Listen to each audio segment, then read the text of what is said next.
Offer to bring them shopping.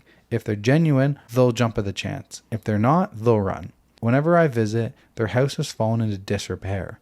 Broken windows, torn wallpaper, burn marks everywhere, mold in the ceiling, etc. Broken plumbing. Seriously, I had to turn the water off to stop the second floor from being destroyed. Uncle Kiri notices, but they won't let him in to fix up the place. The moment that made my attitude go from, I'm going to make something of myself, to, I will destroy you, was last Christmas.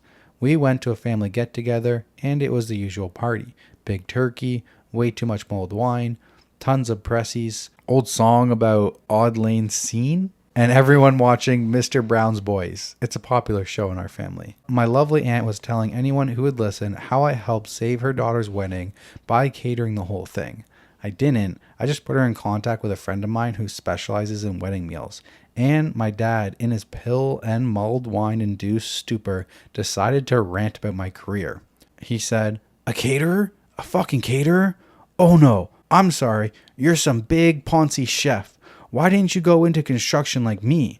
Do something useful with your life. Not some worthless career where all you do is peel potatoes all day."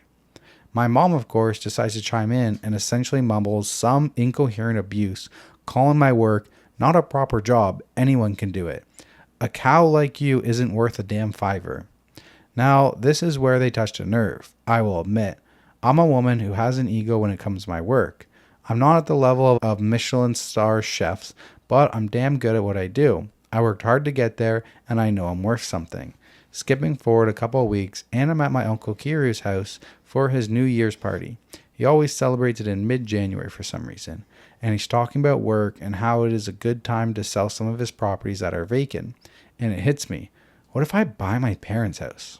So Uncle Kiryu and I got talking, and he realizes that with the house in such a state of disrepair, it would cost a lot to repair.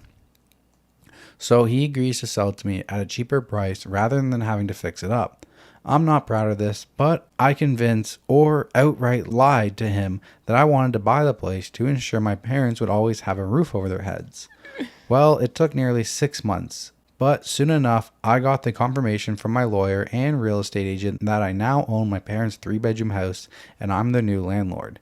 As part of the sale, I asked Uncle Kiru to organize the transfer of the rent payments to my new bank account that I set up, and I've had him work as my intermediary with them, so they haven't had to meet the new landlord yet.